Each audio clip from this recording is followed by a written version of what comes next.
su fekkee ne vidéo Guigui pare na ñu ñëw parce que Kourouma sottiwul donc on va recevoir Guigui à l'instant. Regardez la vidéo, je vous retrouve dans quelques instants.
Mère Ndeye Ndiaye Lam Sall dina ma rey. ko yak may gaañ sama xol bu anyway fi ko dagge baaxul. Anyway, je suis en compagnie de Guigui qui est venu en compagnie de la maman Ndeye Ndiaye Lam Sall. Guigui jot na Guigui, joyeux anniversaire. D'abord aujourd'hui c'est votre anniversaire. Merci beaucoup, c'est gentil Boubacar Diallo. Joyeux anniversaire, longue vie, beaucoup de bonheur. Amen. Et puis beaucoup de réussite dans la vie. Amen, amen. Et puis en plus de cela, le jour de votre anniversaire, votre disque sort. Oui. D'accord? C'est une coïncidence ou c'est bien réfléchi? Ben, c'était réfléchi, hein, c'était parce réfléchi. Que, comme je le dis souvent, c'était un rêve pour moi de sortir mon album en temps de carême, parce qu'on est en temps de carême, et aussi de choisir le jour de mon anniversaire. Et ça a tombé à pic le 20 février, un samedi. Tout le monde est libre, donc j'invite tout le monde à la Maison de la Culture d'Outa Seck à partir de 15h pour un point de presse et des séances de dédicaces pour les fans. Et aussi, ben buffet anniversaire pour rek. Alors, may ko fan si. séance de dédicace, point de presse, buffet anniversaire, sortie d'album. Oui. Ça en fait autant ce 20 février. Joyeux anniversaire. Merci. Et puis justement, Jox ma sa xol, c'est le titre que nous venons de voir. Voilà. Lan nga bëgg tënk ci Jox ma sa xol xolu kan ngay laaj noonu. Voilà, rôle sénégalais rek parce que comme c'est ma première sortie donc dama bëgg sénégalais jox ma seen xol bi nekk sama premier album donc xol rek laa mën a laaj parce que souvent dañ koy wax musique bu jógee ci xol rek la mën a dem donc sénégalais laay laaj seen xol. dëgg la voilà dëgg la mais Ndeye Ndiaye Lamsal est-ce que sénégalais est-ce que sénégalais lay laaj seen xol. waaw Boubacar Diallo bu tubaarkàlla bu ñu sant yàlla julli ci yonent bi. dëgg la barke Rasulullah kenn du yow. ñoo bokk lépp. li ma la nawee laa la bëgg a wax première partie. ñoo bokk lépp. taalibe yi fa tubaarkàlla taalibe yi. ku ci ne xam nga turam yow. dëgg la ñoo bokk lépp ndax bu taalibe yi xëyee. sa kër la ñuy ñëw fa la ñuy ndekkee fa la ñuy añee. ñoo bokk lépp ñoo bokk lépp. yow pat ak jëf nga boole woo dara ki wax. ñoo bokk lépp loo def fàtte nga ko. ñoo bokk lépp. waaye dangaa invité xale bu am juddu. xale bu am ñaanu waajur. ndax man duma ànd ak n'importe qui. te man maay laal yokku laa tudd. dëgg la laal yokku. laal yokku. dëgg la. ku ma laal yokku. dëgg la waaye xale bu ndeyam gërëm. xam nga géwél yi bari nañ taasukat yi bari. dëgg la waaye damaa choisir. dëgg la taamu ma. dëgg la def albumam nag. def ci benn morceau boo xam ne ma kantaan Ndeye Ndiaye Lamsal.com. kaay taasul ma ci. ma yow def ci bës. déggoo ma de. ay xale yi pare leen de géegée ngi de. elle est prête pour tout. barke yonent bi. dëggal ma li Boubacar Diallo am Boubacar Diallo. xale bi yaayam da ko gërëm ma dégg. dëgg la ma taxaw yaayam wax. man dama ànd ak xale parewul. dëgg la. damaa ragal def. jéggi pare yi laay àndal xale yi pare yi laay àndal. dëgg la. la ilaha illallah. non et puis barke sax Rasul xeexu groupe wóorul daal. et puis buuxante seentu asamaan jarul buuxante. dëgg la dëgg yaa la baax. mais moom dafa ne jot na. il est temps. il est temps. waaw ay waay man parce que xale bi fi mën a woy tubaarkàlla. non leçon su nag te xam fi mu koy teg tubaarkàlla macha allah yal na ko yàlla defal cat. amiin amiin sa amiin. album bi yàlla la jékki. amen amen ci barke Seydina Mohamed. Amen. te di nga ci xam dara bu kumpeer nañ dem. un jour viendra. bu ñu ko waxee xale dañu yaakaar ay nax la fekk dëgg la. dëgg la góoba dee. un jour viendra bu ñu ko waxee xale day fekk day yaakaar ni nax la fekk dëgg la. anyway maa ngi wax. anyway. ci mais anyway man ak yow ay gigéey wax de mère. ak yow. non leçon su xam nga dama ko tëjoon ci néeg dafa ko ABC 1 2 3 non leçon su kontaan naa. leçon su alors Guigui le disque jot na pourquoi jot na. voilà jot na il est temps Boubacar comme ni ko sama maman bi waxee jot na ñëpp jóg takku liggéey parce que jot na si je me souviens bien génnee nañ ko depuis 2014 single jot na la woon parce que tombé woon nañu moment boo xamante ne tiraillement bi bëri na woon entre gouvernement ak population bi donc ku nekk da ngay toog rek di wax donc ma ne pourquoi pas génne benn son boo xamante ne jot na ñëpp jóg takku liggéey parce que c'est le travail paye jot na aussi nga xamal sa doom diine àdduna ak mbëggeel jot na nga toppatoo sa waay muy góor baa muy jigéen mu xam ne mbëggeel du jaay ci xol lay sax te du fa génn donc jot na li mu ëmb dafa bëri donc c'est pour dire que daal jot na ñëpp jóg takku liggéey c'est le travail philosophie en fait voilà le disque de Guigui voilà qui s'appelle Jotna c'est voilà toute une philosophie voilà. alors bul ma di dóor yaa ngi wax kat ne bul ma di dóor aussi voilà bul ma di dóor pour lancer benn appel ci violence conjugale yi di am parce que tout le temps da ngay gis dóor na jabar ji dóor na jëkkër ji dafa nekk loo xamante ne comme ni ma wax rek mbëggeel du violence mbëggeel dafa nekk loo xamante ne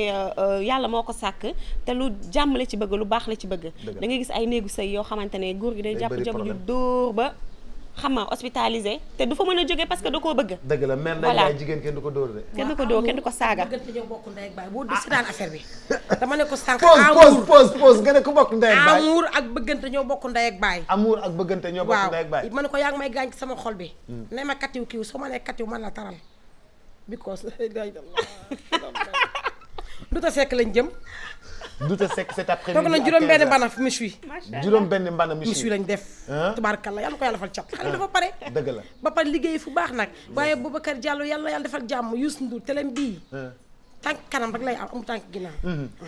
tànk kanam rek la am. du am tànk ginnaaw waaye maa ngi nuyu sama càmmiñ Ousmane Sow borom barkeeji. barkeji waaye nuyu nag sama maître sama avocat maître Ousmane Seye avocat. avocat la ak baax ci man nee na ma dóor lamsal tooñal. lamsal tooñal ba kenn laal neex ba kenn laal. da nga am aussi morceau bu tudd cancer du sein c'est dans le cadre de la lutte contre le cancer du sein. voilà plus précisément loolu moo ko tax a jóg. parce que c'est une histoire personnelle parce que j'avais une tante. paix à son âme boo xamante ne dafa amoon cancer du sein boobu maa ngi woon xale comprendre ma woon. ma jékki-jékki sama yaay ne ma sa taal après ñuy waxtaan daal entre maman quoi ma toog di leen déglu. ma dégg ne dagg ween ma ne dagg ween. xam nga ma ne dagg ween ah bon après quelque temps elle est décédée. Donc mu nekkoon affaire bu ma marqué. bu ma touché.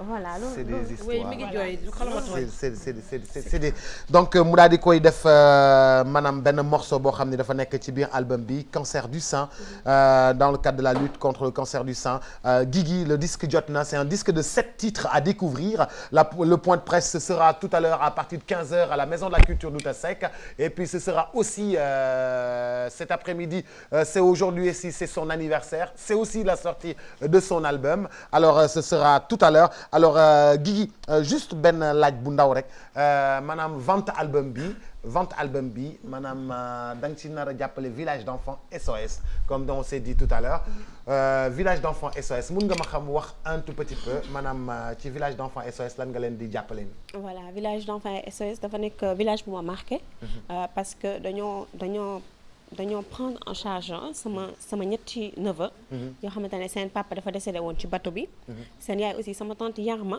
tey su ma nekkee waykat mën naa ne yàlla ak moom a tax parce que sama yaay dafa bañoon musique bi moom si dama encouragé yàlla def 2 ans après bateau le Joola bi seen papa gaañu moom itam mu gaañu village SOS jël 3 xale yooyu muy Eugénie Robert ak Albert ñu jël leen prendre leen en charge boobu xale laa aussi bi ma demee bu màgg xam ne aw ma lu ma leen mën a day jàppale village d'enfants SOS alors mesdames messieurs très chers téléspectateurs elle était justement venue partager avec nous ses émotions les émotions de son album les émotions de son album et puis ses neveux qui ont été pris en charge par le village d'enfants SOS et puis vous dire qu'aussi les 30% des recettes de son album sont destinées au village d'enfants SOS Guigui qui était venue nous voir et puis c'est des histoires et puis c'est une première pour elle le disque sort aujourd'hui même et c'est son anniversaire joyeux anniversaire Guigui que nous retrouverons cet après-midi à la Maison de la Culture Douta Seck